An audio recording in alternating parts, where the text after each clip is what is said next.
بسم الله الرحمن الرحیم. السلام علیکم ورحمۃ اللہ وبرکاتہ. مرګرو زمانم دي سلمان شاه او تاسو ګوره پښتو نالج فیکټری. وګو کتونکو نن ما یو داسې کامن غونډه ټاپک راوړی دی چې هغه نن سبا د هر کور او د هر ځای مسله ده. نو په هغې به خبرې اترې کوو. زما سره زما ملګری عاطف محمد عاطف ناست دی چې د سر تعارف محتاج نه دی. تاسو په ډیفرنٹ پلیټفارم باندې ګورئ. خیبر ټي وي باندې، پښتو ون باندې، K2 باندې ډېر راغلی دی. په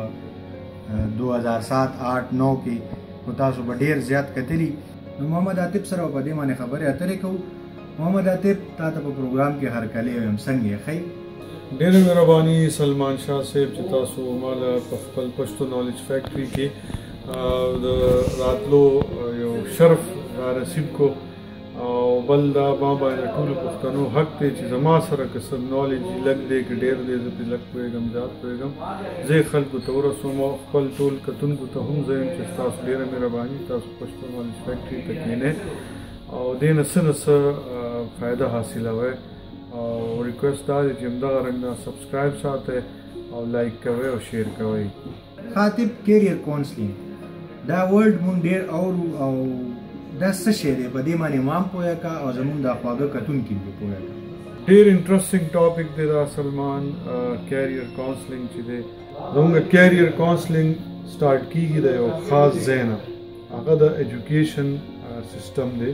زموږ ایجوکیشن سیستم په 3 حصو کې تقسیم دی. اولنۍ حصه هغه د چې کم کې مونږه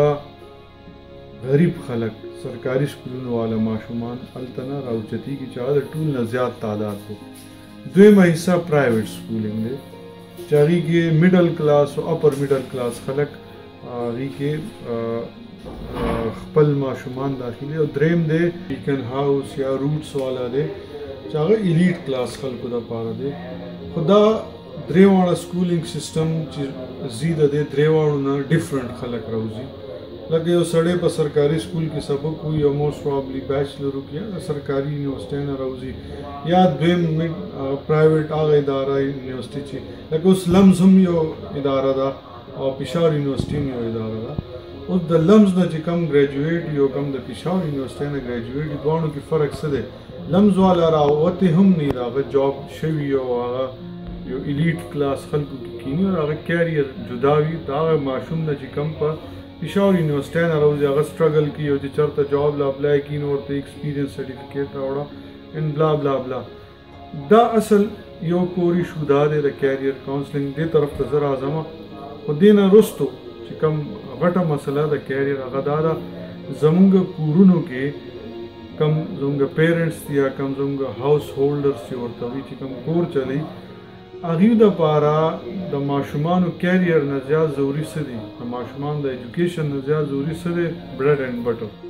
هغوی وایي چې دا شی ضروري ده او ماشوم له ښه بسته او ګاډې ضروري ده او غټه بنګله ضروري ده او زه د کرایه کور کې اوسېږم هره میاشت کرایه ورکوم نو هغه پیسې جمع کړي ماشوم باندې ښه سکولونه وي خو هغه په هغه د خپل کور ساز کړي. هغې نقصان څه شي چې ماشوم سکول هغه ته ایجوکیشن ښه میلاو نه شي خو هغه ته یو کور میلاو شي او بیا د اینډ اف ډے هغه د هغې مینټیلیټي شکار شي چې کوم د هغه پلار او کموډیټي مټیریل از ناٹ ګونه میک یور لایف بیټر. ایجوکیشن از ګونه میک یور لایف بیټر. اوس فار ایگزامپل زه به تاسو ته خپل ایگزامپل درکړم. کله چې ما اف اے وکړه او ما په پېښور یونیورسټۍ فاین آرټ ډپارټمنټ دپاره ما ټیسټ ورکو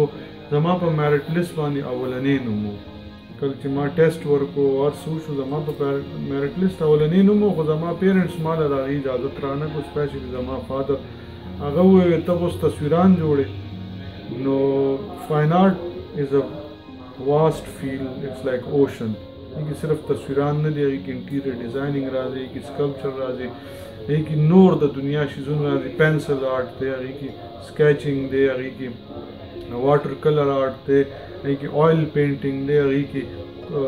کول آرټ دی. نو هغې ته هغې زه پرې نه ښودم نو ما بیا آیار وکړو. آیار زما فیلډ نه ما دې د وجو کو زه یو ډګري واخلم.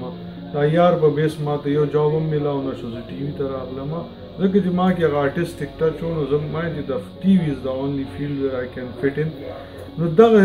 یو غټ ایشو دی زموږ په معاشره کې چې کیریئر کاونسلینګ ټایم راشي زموږ خلک رانده کاڼه شي زموږ خلک په دې سوچ نه کړي چې زما دا بچی هغه کار چې دی کوي چې کوم د زړه ته کېږي نو په هغه کار کې ګوره که یو سړی ډاکټر ته جوړ کړي چې دا مستقبل جوړ شي نو دا ما نه لیکلي والی چې ته MBBS وکړې نو ستا مستقبل جوړ نه شو ته به FRSP ورته وي پلیب ورته وي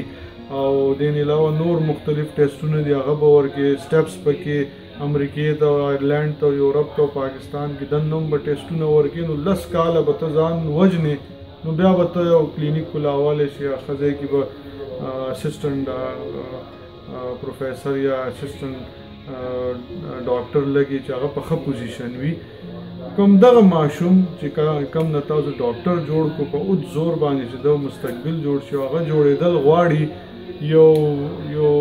فار ایگزامپل هغه جوړېدل غواړي یو XYZ هغه غواړي چې زه رباب زده کړم او زه رباب جوړول مینوفیکچرینګ زده کړم زه رباب لکه موسیقي چې شو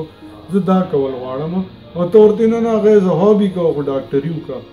نو نه به هغه صحیح ډاکټر جوړ شي نه به هغه صحیح ربابي جوړ شي خو 10 کال هغه رباب له ورکړل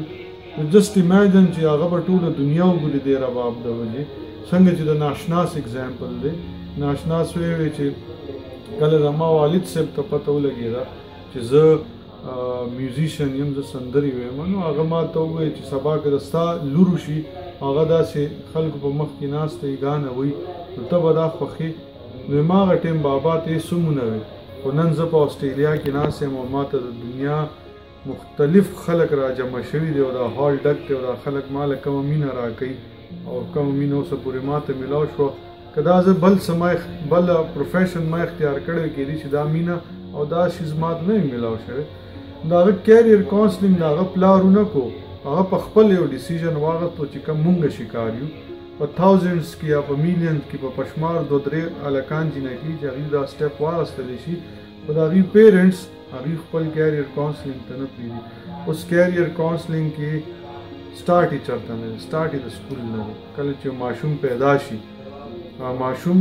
پیرنټس ماشوم ګوري چې دا ماشوم څنګه لویږي د څه نیچر دی څه بیهیویر دی اوس د یو ماشوم بیهیویر دی چې سکروز کې لګوي او پیچونو کې لګوي او هر وخت په دې شیزونو کې لګوي نو مینس چې دته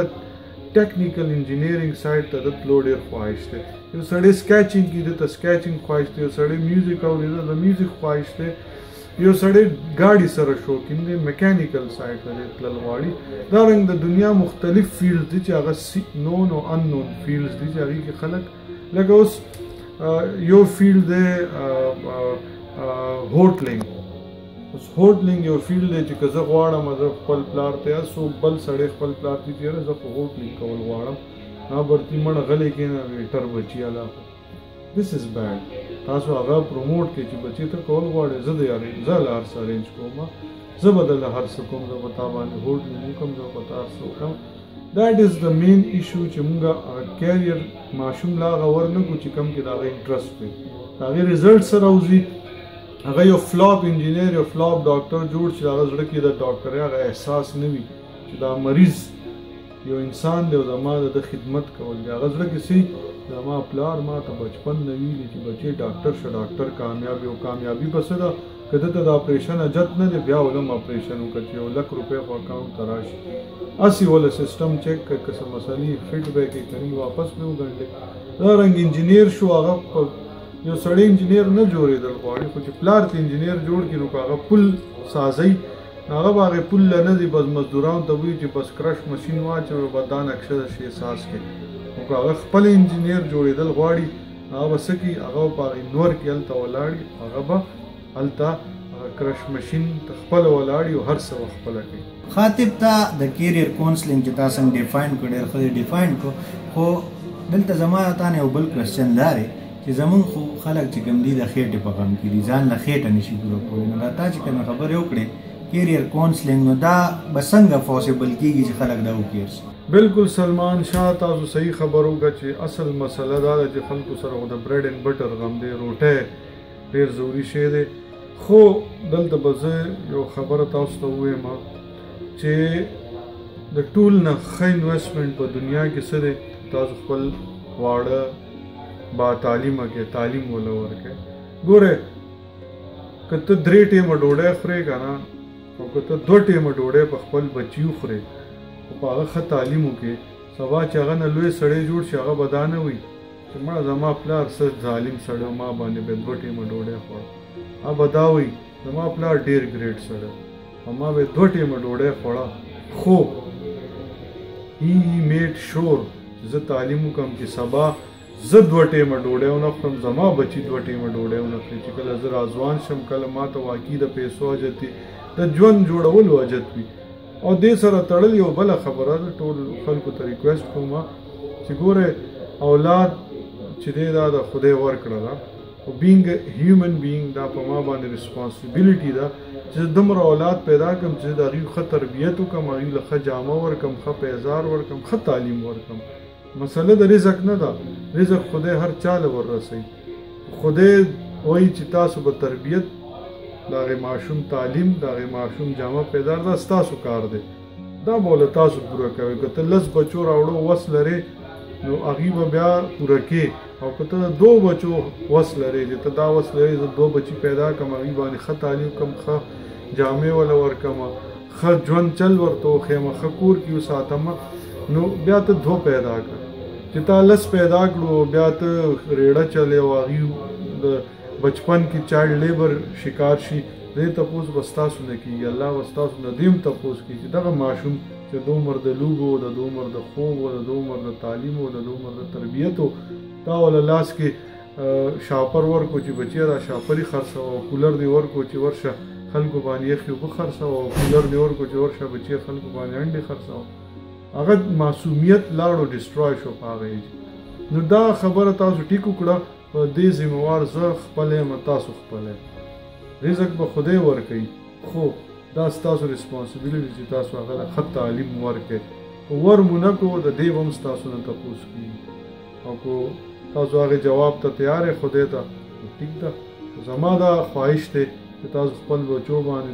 2 په ځای 2 ټیمه ډوډۍ وخورئ خو چې کله هغه زما ایج ته رارسي چې هغه ډیګري اخیستي ښه او ښه ځای کې جاب کړي او ټایي یې اچولي یا ښه ګاډی چلی هغه په هر قدم باندې خپل پلار او مور ته وایي چې زار زار داسې پیرنټس خدای راکړي دي چې زما ژوند دې بدل. ډېره مهرباني. ډیره مننه عاطف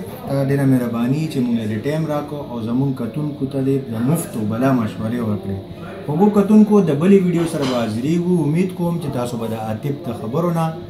څه نه څه فایده اخیستي. نو ما سلمان شاه له اجازت راکوئ. د لوی الله په امان.